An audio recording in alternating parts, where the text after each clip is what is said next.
Fox News polls since Donald Trump won the election. This is Special Report.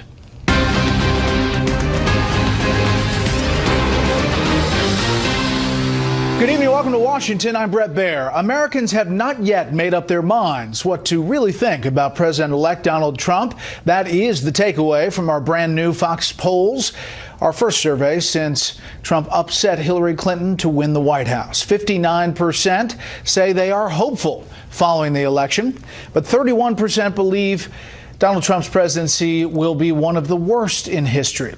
The president-elect appears to be closing in on some of the empty spaces in his cabinet tonight, and he is coming off a summit with some of the people who were his strongest detractors during the campaign. Senior national correspondent John Roberts is outside Trump Tower again tonight. Good evening, John. Brett, good evening to you. It was the highest profile summit yet at Trump Tower, which is directly behind this bus behind me, and also the highest dollar as Donald Trump played host to high-tech billionaires, most of whom actively campaigned against him in the election. Well, I just want to thank everybody. It was a crowd that just weeks ago had been openly hostile to Donald Trump. Amazon founder Jeff Bezos, who during the campaign claimed Trump was eroding the democratic process. Apple CEO Tim Cook, who raised millions for Hillary Clinton. Facebook COO Sheryl Sandberg also backed Hillary Clinton, as did Tesla and SpaceX founder Elon Musk. Today, Trump urged them all to put political differences aside and focus on growing the economy, pointing out tech stocks have been doing pretty well since he won the election. You're doing well right now, and I'm very honored by the bounce. They're all talking about the bounce, so right now everybody in the Zoom has to like me at least a little bit. There was no comment on that from the CEOs, who all refused to talk to the press on the way out.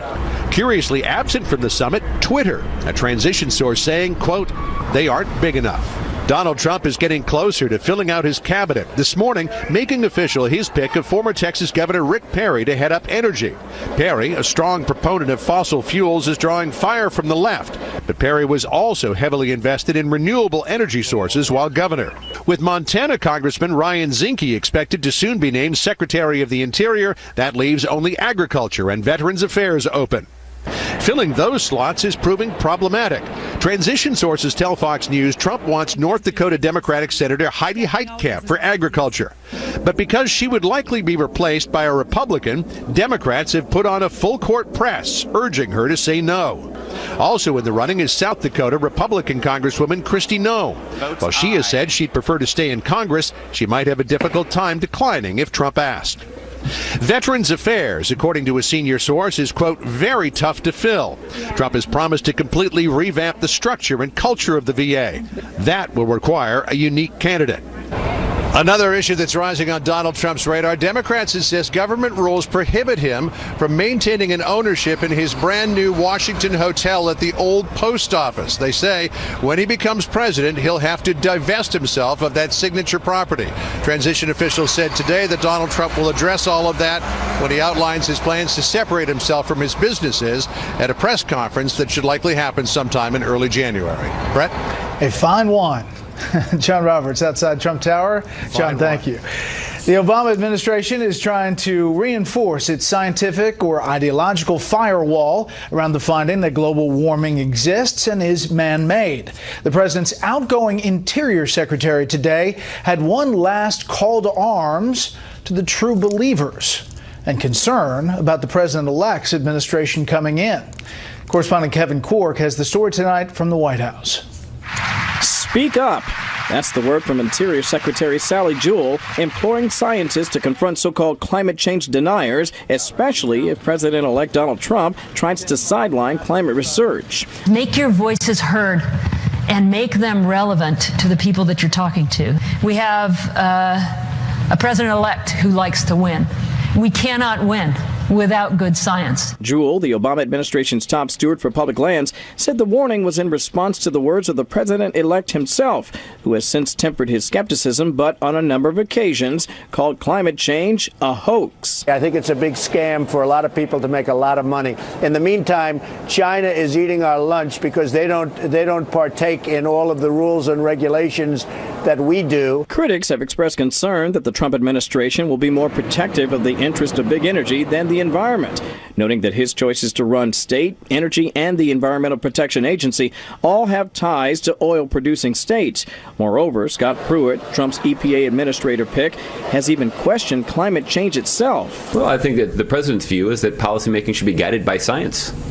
And that policymakers should be listening to scientists, both inside the government and outside the government. Adding to the White House's concerns, reports of a request by the president-elect's team for the names of the Energy Department staff and contractors who worked on the Obama administration's efforts to reduce carbon emissions, a survey since disavowed by the Trump transition team. There should be real apprehension across the country that our clean energy revolution, our efficiency revolution, our fight for clean air and clean water are going to be under assault from the minute he takes the oath of office. By the way, Brett, the Trump team says the person that sent out that survey has since been properly counseled. It's also important to point out that they are expected to take a very fresh look at a number of Obama administration policies as far as the energy environment is concerned, including the Paris Climate Accord and the Keystone and Dakota Access pipelines. In the process, they may open up a number of frontiers for energy development and finally change 8 years of accepting climate change as science fact instead of something that should be up for debate.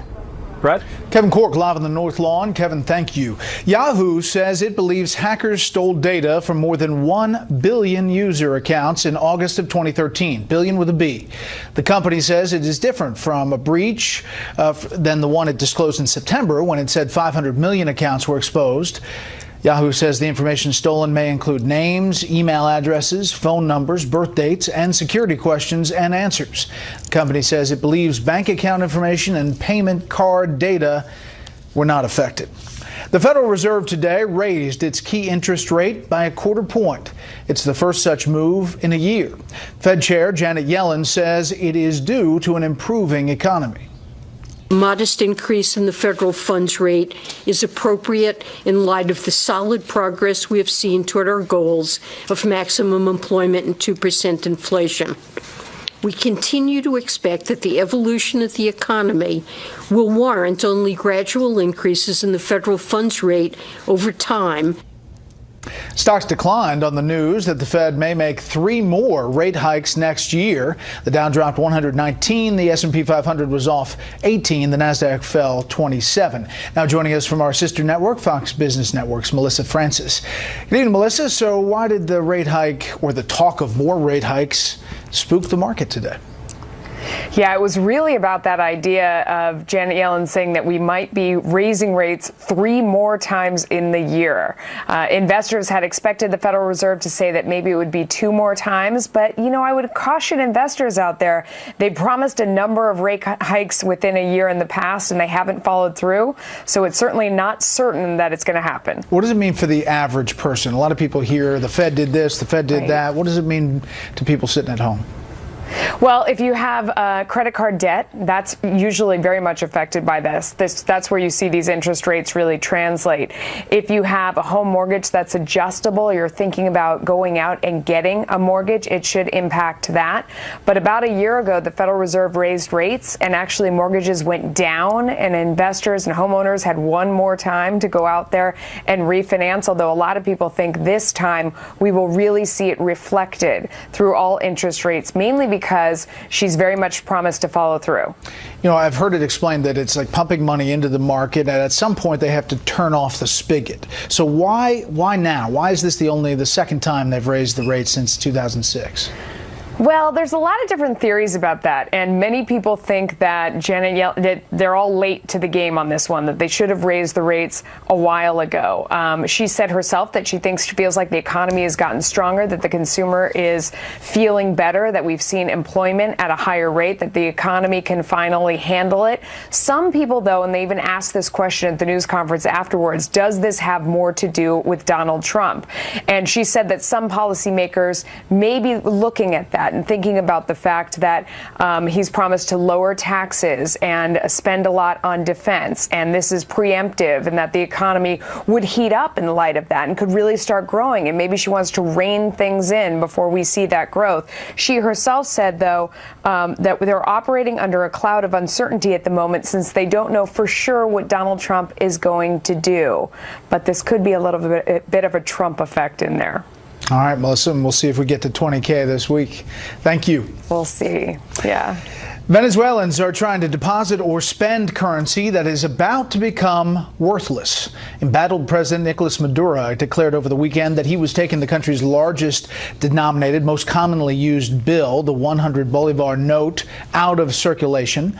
Venezuela is in a long economic crisis we've reported on before and struggling with the world's highest inflation. People have been lining up outside banks since Tuesday morning. We'll continue to follow the situation there. There is considerable confusion tonight about whether the on-again, off-again truce in Aleppo, Syria is on again. Late this afternoon, Syrian rebels said it was, but ceasefires like this have come and gone before without much success. Tonight, correspondent Rich Edson is at the White House looking at where we are right now in the war in Syria and what's next. A warning here, though. Some of the images in this report may be disturbing. This is what ceasefire agreements look like in Aleppo, Syria. Look how they killed my child. Why, my brother? Why? These buses were to evacuate rebels and civilians. Instead, they're idle and empty. Russia, Turkey, and rebel forces had agreed to allow fighters and civilians to evacuate Aleppo, returning control of the city to Syrian President Bashar al-Assad. Syrian government forces have resumed bombing rebel-held territory in Aleppo as Assad's Russian-backed regime and its Iranian allies capture more of the city. Symbolically, it means that a city that they've struggled to besiege and to encircle and to take for years now is finally theirs. The United Nations claims pro-government forces have killed dozens of civilians. There are reports of suicides, citizens preferring that over capture by Syrian troops. In more than 5 years of fighting, hundreds of thousands of Syrians are dead, killed as several nations, rebel groups, and terrorist organizations converged on this country. In 2011, it began with hope. Syria joined the Arab Spring, citizens mobilizing to overthrow their oppressive governments. Assad responded with a violent crackdown. The country fell into civil war, with terrorist groups joining the fight to secure Syrian territory of their own. That summer, the Obama administration declared Assad must step aside. A year later, this threat. A red line for us is we start seeing a whole bunch of chemical weapons moving around or being utilized. Another year later, Assad's forces killed 1,400 near Damascus using sarin gas. Obama decided to walk back from his threat and pursue diplomacy with Assad's ally, Russia. That diplomacy has turned to disgust. The idea that you would target a playground and bomb kids, hoping that you would then convince people to give up because you'd killed their kids? What kind of a sick mind comes up with a strategy like that? And what kind of civilized country is going to support those tactics? But that's what Russia has done. And now questions of whether the administration should have engaged further in Syria, beyond airstrikes against ISIS. There has never been a recognition that civilian population protection is at the heart of avoiding and fighting extremism. Our failure to protect the Syrian population is, I think, the biggest policy failure we did. As President Obama's term concludes, Syria will be a question for the Trump administration, as it will now decide whether and how to engage Russia and continue U.S. involvement in Syria. Brett? Rich Edson in the White House briefing room. Rich, thank you. The Marine Corps is grounding its fleet of MV-22 Osprey aircraft in Japan following a crash off the coast of Japan earlier this week. It happened while the tilt-rotor plane was conducting a nighttime mid-air refueling operation. The 5 crew members aboard the plane were all rescued. It is the 8th crash incident involving Marine aircraft this year. A new theory tonight on how Russian hackers allegedly got into the Hillary Clinton campaign email system. The Daily Mail reports a typo in an email from one of Clinton's top aides may have been responsible for opening a digital door. Meantime, the House Intelligence Committee abruptly canceled Thursday's briefing on the alleged Russian election hacks. Fox News is told that the intel agencies, the CIA, FBI, NSA, ODNI, all refused to provide briefers, which is unusual given that this is the most senior committee with jurisdiction. The Russian scandal has put the spotlight on our country's aging IT infrastructure, and not just the equipment. You might be shocked to learn just how many of the men and women charged with keeping our government's computers safe and effective are among the country's oldest workers. Correspondent Peter Ducey tells us more tonight. During the presidential campaign season, there was a lot of talk about who should have his or her finger on the button that controls the nation's nuclear arsenal. Well, turns out that nuclear arsenal is partly coordinated using an 8-inch floppy disk. Where do you buy a floppy disk? I mean, I can't imagine what the price is now. And so that's the big threat, is this slow, grinding, lower quality, higher cost set of services. The cost of caring for such ancient equipment is now so high, the feds don't have much money left over for anything else. Among the biggest spenders on IT, according to the Partnership for Public Service and Accenture, HHS at $13 billion a year, DHS at more than $6 billion a year, and the VA at nearly $4.5 billion a year. The federal government spends almost $90 billion a year on information technology, and almost 80% of that is spent on operations and maintenance, servicing systems that may be over 50 years old. The workforce is aging too. There are now more federal IT employees over 60 than there are under 30. At HUD, 23% of IT workers are over 60. At the National Science Foundation, 18%. And at Labor, 17%, which could become a problem whenever they decide to leave. There are a lot of folks that are retirement eligible that will be leaving in the near term. The real question is, are we going to be able to attract the best talent to come in to fill those places, and bluntly to do things differently than we've been doing in the past. And cost isn't the only concern as the government brainstorms ways to convince top tech talent to work for them. Experts warn the nation's cyber infrastructure remains exposed to hackers. We don't have enough cybersecurity experts in this country. We need about 30,000 to thwart the worst kind of attack on this country. We've only got about 1,000. Experts are waiting to see how the next president addresses the aging IT infrastructure, but private sector companies don't have to wait for anything, like IBM, whose CEO says the company is trying to adjust to changes in tech by hiring thousands of what she calls new-collar workers who don't necessarily even need college degrees. Brett? Peter, thank you. Up next, why some people are worried a President Donald Trump has interesting communication plans. First, here's what some of our Fox News affiliates around the country are covering tonight. Fox Carolina in Greenville, as lawyers for the man accused of killing 9 black parishioners at a South Carolina church rest their case without calling any witnesses. Earlier, a judge ruled they could not present evidence about Dylan Roof's mental health. Closing arguments are planned for tomorrow. Fox 8 in High Point, North Carolina, with the firing of a Wake Forest University football announcer accused of giving sensitive information to the team's opponents. Tommy Elrod is a former player for the school and was also a coach for 11 seasons. He was not retained when the current coach took over. And this is a live look at San Francisco from our affiliate Fox 2. One of the big stories there tonight, Uber put some of its self-driving cars into service there. It's an expansion of the pilot program that started in Pittsburgh in September. An Uber employee is still behind the wheel to take over in case there's a problem here. Customers can opt out if they prefer a human driver. Would you?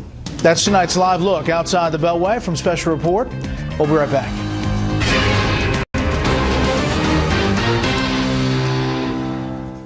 Tonight we continue our series on the first 100 days of the Donald Trump presidency with one of his signature campaign rallying points. Early and often, the Republican nominee took aim at President Obama's legacy nuclear deal with Iran.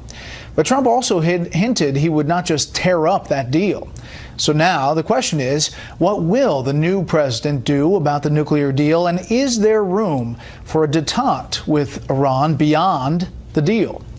Chief Washington correspondent James Rosen reports.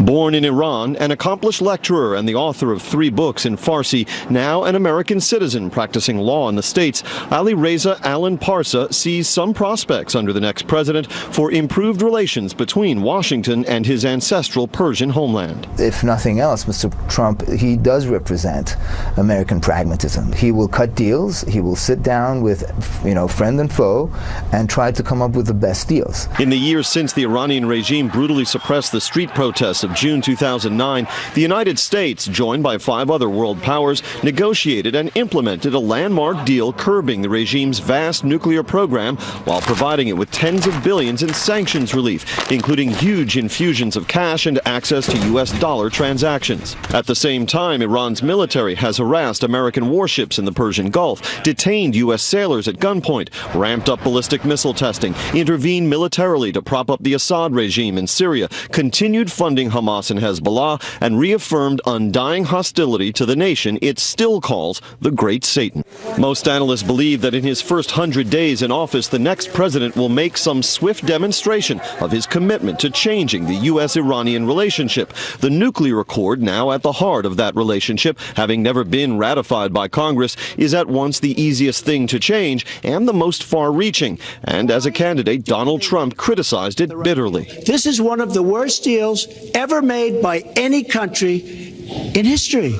The deal with Iran will lead to nuclear problems. All they have to do is sit back 10 years, and they don't have to do much, and they're going to end up getting nuclear. But he has also signaled he doesn't intend to just walk away from the deal. It's very tough to do when you say rip up a deal, because I'm a deal person, but I will police that deal. You know, I've taken over some bad contracts. I would police that contract so tough that they don't have a chance. As bad as the contract is, I will be so tough on that contract. The Secretary of State who negotiated the Iran deal hinted to reporters in Brussels last week that President Obama, in attempting to persuade his successor not to scrap the deal, made some headway. And that there was a sense in that conversation, without violating any of it, that there were aspects of it that are constructive and positive and worthwhile and maybe should be held on to. Iran's president has warned Tehran will not allow Mr. Trump to weaken or abandon the deal.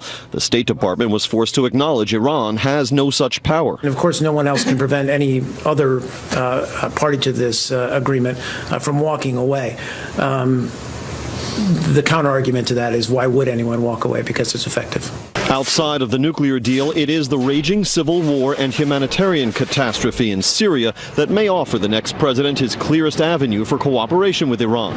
After all, the Iranian military is coordinating closely with Russia in Syria, and the president-elect has vowed to work with the Kremlin to resolve that conflict. And Alan Parsa, for one, believes Mr. Trump may recognize a bit of himself in his adversaries in Tehran. Because Iranians have shown themselves to be rather pragmatic in many areas, and as Mr. Trump himself has said, they're good deal makers too. Even if he intends to quiet things down between the U.S. and Iran, Mr. Trump will soon find his hand forced by events. Members of Congress have proposed close to 36 sanctions bills, and the new president will have to issue fresh waivers for the nuclear deal to continue, Brett, if, of course, Mr. Trump is of a mind to keep it. Could get sticky. James, thank you. Our 15-part series looking ahead to the first 100 days of the Trump presidency continues tomorrow with the president-elect's plans for tax cuts and simplification of the tax code. If you miss any of the reports, you can check them all out on foxnews.com/special report. President-elect Trump's critics have something new to worry about tonight. It involves the federal government's decades-old effort to spread American democracy to other nations through the media. Fox News media analyst and host of Fox's Media Buzz, Howard Kurtz, is here tonight with some big changes for agencies such as the Voice of America. Good evening, Howie. What's this uproar all about? Brett, Politico says that Trump will take over an office that could turn into an unfettered propaganda arm, a kind of Trump TV that could peddle only Trump-approved content. A Washington Post editorial said Trump could name the editor of Breitbart News or another alt-right propagandist to control how the U.S. is presented to the rest of the world. Now, we're talking here about naming a single chief executive to oversee the VOA, Radio Free Europe, and other government communications agencies that currently are battling such forces as ISIS propaganda and Russian cyber hacking. But what's new about that? I mean, haven't they been around for decades? Yes, indeed. But a new law is eliminating the Broadcasting Board of Governors, an agency that's been widely criticized as ineffective in managing these communications agencies, and replacing it with a single CEO. Now, that change was supported by President Obama's administration, President's chairman at the Board of Governors, the top Democrat on the House Foreign Affairs Committee, among others. The Senate, by the way, could approve or reject anybody that Trump nominated. I spoke to the committee chairman, Ed Royce, and I asked him about the furor. I think that's hysteria. As a matter of fact, there's very clear laws in place here in this legislation which put in a firewall in terms of journalistic independence. So, in fact, what's driving this is opposition from the bureaucracy itself. Meanwhile, Brett, Hillary Clinton herself, as Secretary of State, testified that the Broadcasting Board of Governors was practically defunct, her words, in terms of being able to sell a message to the world. Now, Congressman Royce introduced this legislation last year with bipartisan support, virtually no news coverage. Only since Trump's election have the news organizations seized on it, suggesting possibly a double standard. There you go, Howie. Thank you. Thanks. The election of Donald Trump has many in the United Nations worried about big changes in the U.S. attitude toward that organization. President-elect Trump has made no secret of his disdain for the UN, and the global group has just sworn in a new Secretary General who is promising what he calls management reform. Senior correspondent Eric Shawn looks at that situation tonight. The United Nations is not a friend of democracy. It's not a friend to freedom. It's not a friend even to the United States of America. Donald Trump, clearly no fan of the United Nations.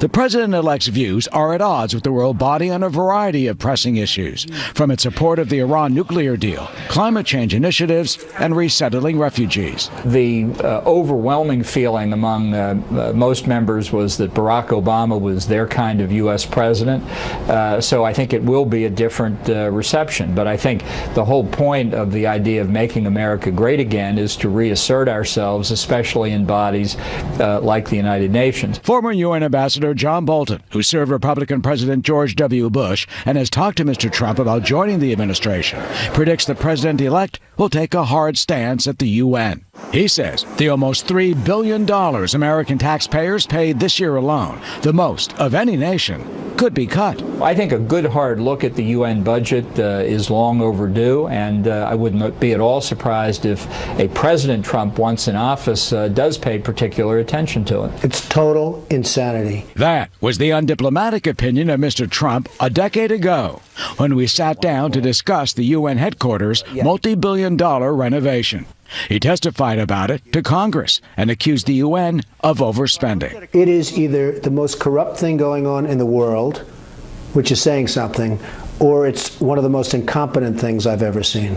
Mr. Trump has tapped Republican South Carolina Governor Nikki Haley as his choice for UN ambassador. I think there's a lot of day-to-day issues that she doesn't know about. Right?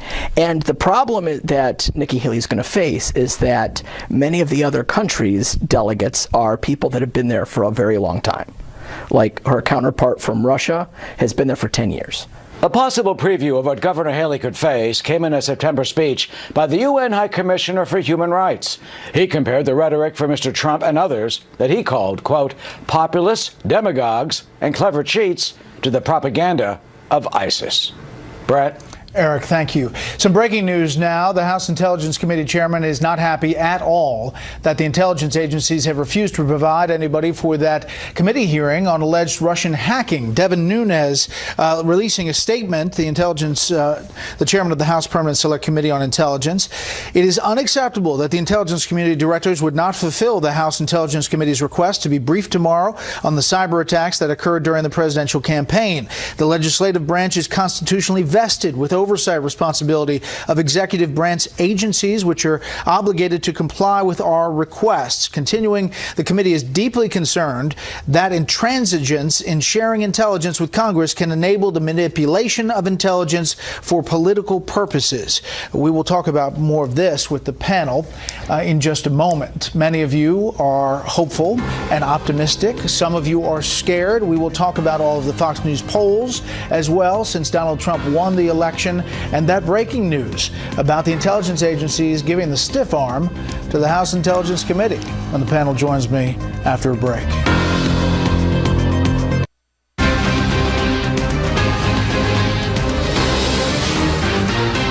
Should we have our hair on fire that hacking took place? No, I mean, that's what happens. If he can discredit the integrity of what we do here in the voting process and electing folks, he is winning. We have the President-elect of the United States publicly condemning the intelligence services on which he will have to rely as president. If I'm running that covert action, I'm putting it in the wind column.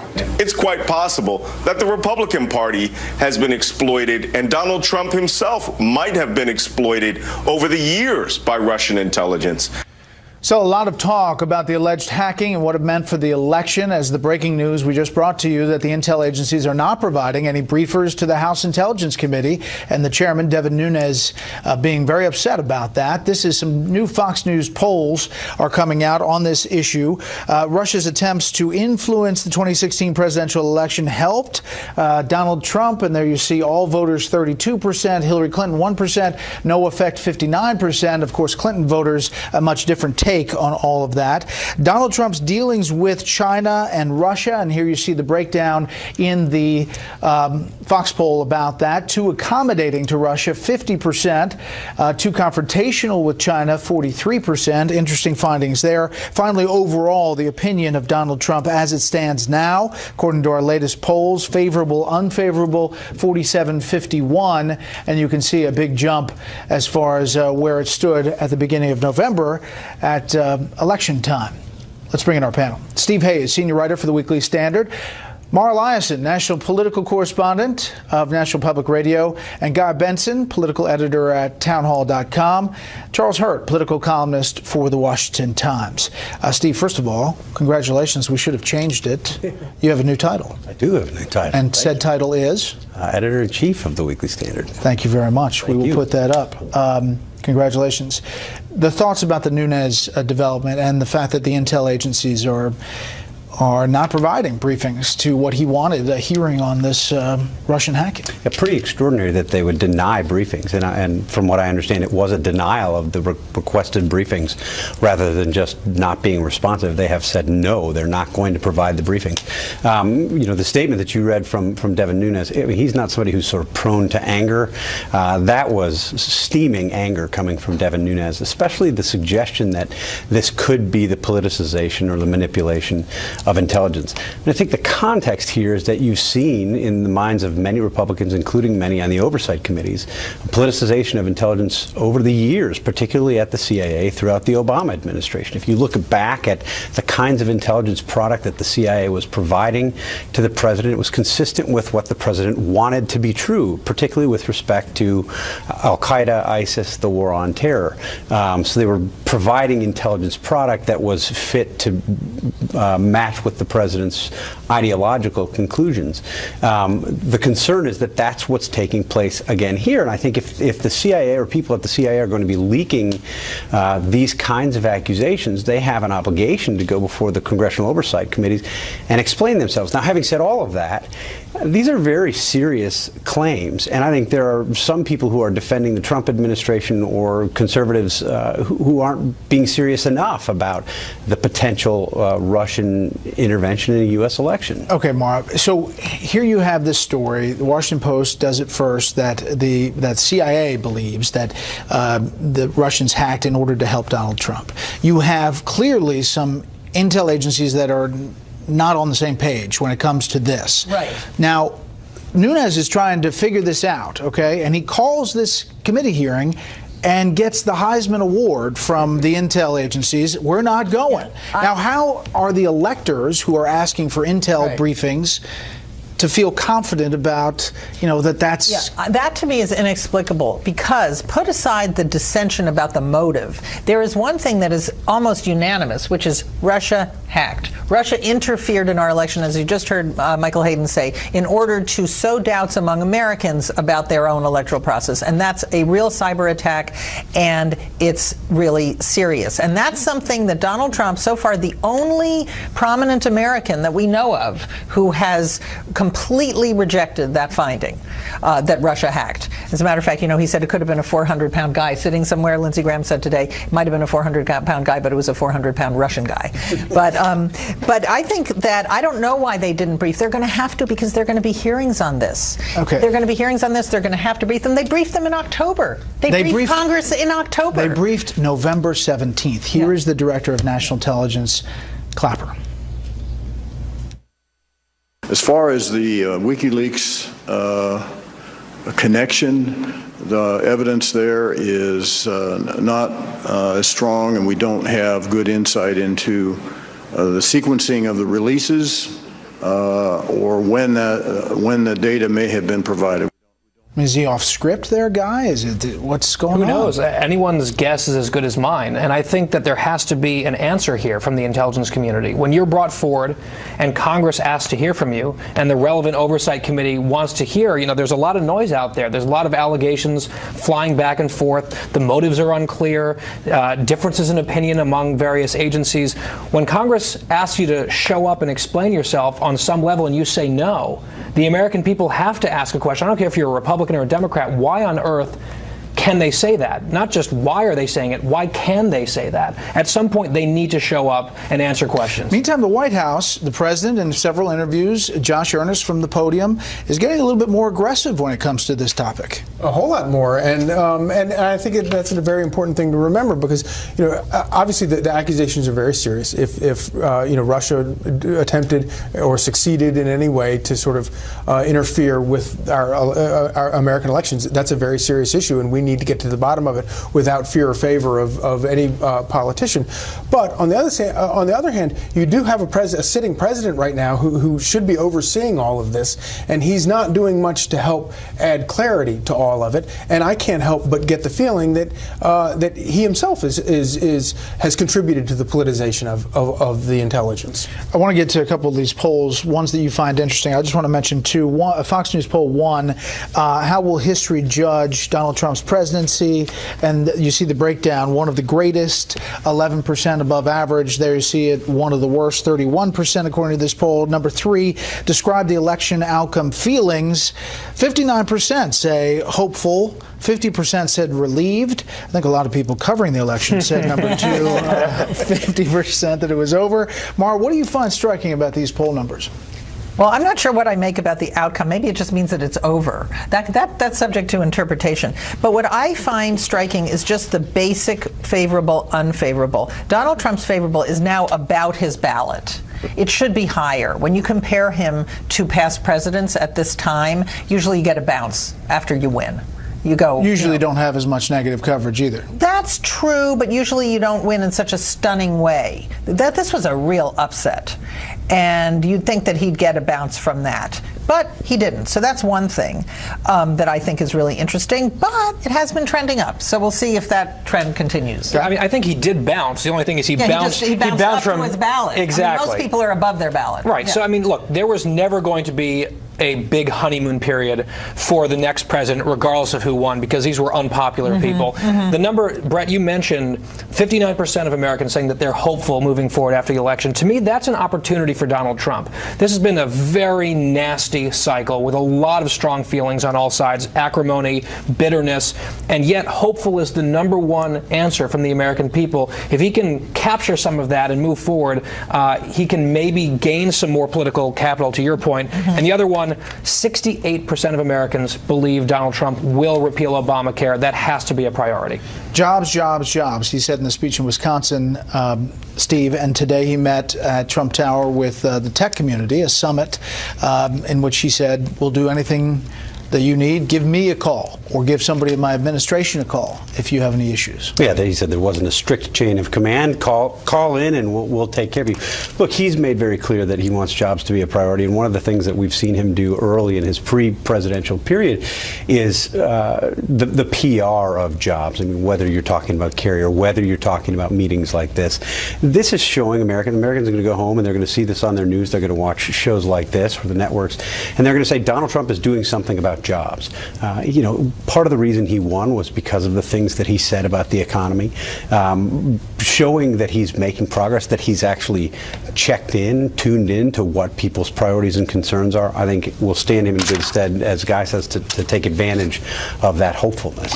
Next up, the Obama administration takes one final shot at global warming skeptics.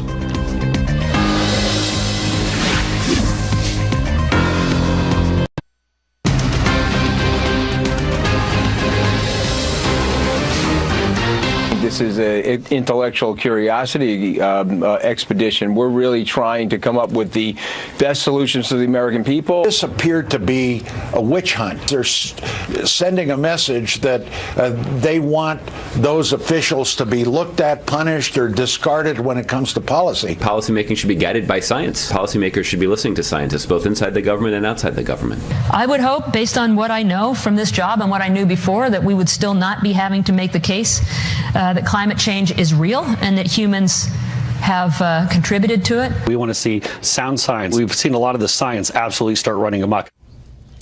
Well, the Interior Secretary for the Obama administration, Sally Jewell, did you all know who the Interior Secretary was? Did you? Be honest. That's why when you talk about all these choices in months from now, we will all be asking those questions about the Trump administration. But she was making a final push to imploring scientists to confront so-called climate change deniers. This after the Trump transition team asked the Energy Department's EPA staff to see who was working on the efforts to reduce carbon emissions. We're back with our panel. Charlie, what about this and this final kind of push? Well, I think it's not a shocking argument to say that a lot of this climate change stuff has become something of a religion on the left. And it's a religion within the EPA and the energy departments. And I think that this is obviously these cabinet people are doing their best to kind of frighten voters about this request for the names and the work of some of these people. But when Trump said, I think this is a scam for a lot of people to make a lot of money. In the meantime, China's eating our lunch. When he said that before the election, and he won the election, and they knew exactly where he stood on this. And so I think that it's that people should give Donald Trump some room to make good on these promises. In the environment community, though, Mara, the Trump nominations so far of Scott Pruitt for EPA Administrator and Rick Perry for Energy Secretary, they frankly scare people. They do. I think the environmental community takes Donald Trump at his word. He doesn't believe climate change is real. He thinks it's a hoax. He doesn't necessarily believe that CO2 emissions have anything to do with global warming, if global warming is happening at all. And Scott Pruitt seems to agree with him. I don't know about Rick Perry on that particular question. But it sounds like if that's the case, even though Donald Trump has also sent conflicting signals, he says he has an open mind. I mean, I think at some point he has to either decide to accept the 99% consensus of scientists that man-made activity does contribute to it or not. And then he has to make some decisions about the Paris Climate Accord and what he wants to do. I think you can still be for all of the above energy policy and also want to do something about global warming. Isn't there a nuanced position in between that you want to do something, but you don't want it to kill American businesses? Yeah, and that's a policy disagreement. And so I think everyone should be in favor of political non-interference when it comes to science. But the problem that I have is that this often is attacked as a phenomenon that only occurs in one direction. It's those right-wing denialists who are manipulating things and ignoring science, and the left, they don't do anything like that, when in fact they do it pretty frequently when it fits their political agenda, whether it's on pipelines or anything like that. And I would commend to our viewers a really good Wall Street Journal op-ed published earlier this month by a scientist at the University of Colorado. It was entitled My Unhappy Life as a Climate Heretic. And this is a man who believes in anthropogenic global warming and climate change. He believes in a carbon tax and supports that remedy for the problem that he sees.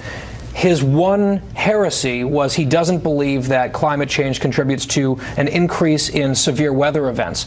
And for that sin, that thought crime, based on evidence that he saw, he's been shunned and shamed and in fact called out by the Obama White House. So this does happen on both ends, and let's not pretend otherwise. Right. I mean, let's be clear, Steve, that the left, for all the talk about being open and transparent and free thinking and lots of thoughts out there, this is strict. If you are not this way 100%, you are out in the cold, pardon the pun. No, that's exactly right. And what it does is it has the effect of foreclosing debate. I mean, if it's the case that that the science is so clear and that anybody who denies it or even raises questions would be immediately exposed as an idiot, then they should welcome the debate. And too often what they do is they use these names, the denialists, to foreclose a debate. That's exactly the wrong thing to do. You see it from the left quite a bit. That said, the Trump administration, I think, shouldn't have sent this questionnaire. They were smart to disavow it because it looks there like they're trying to foreclose debate. His talk about this, the president-elect, has evolved from candidate to president-elect. Take a listen. I think it's a big scam for a lot of people to make a lot of money. In the meantime, China is eating our lunch because they don't partake in all of the rules and regulations that we do. Where are you on the environment? I'm still open-minded. Nobody really knows. So people jumped on him after he said the open-minded thing, but then he turned around. You know, he invited Al Gore and Leo DiCaprio and all these people into Trump Tower to talk to him and everything, and then picked Scott Pruitt. Yeah. So I think that he is open-minded, but that doesn't mean that he's changing his position. I want to play one more soundbite. What he says is more important. One more soundbite is Bill Gates, which has people pulling their hair out that he said this. In the same way that President Kennedy talked about the space mission and got the country behind that, I think that whether it's education or stopping epidemics, there can be a very upbeat message that his administration is going to organize things, get rid of regulatory barriers, and have American leadership through innovation. Reference JFK there. He's got a big fund on this. He's starting big investments into energy innovation. That is it for the panel.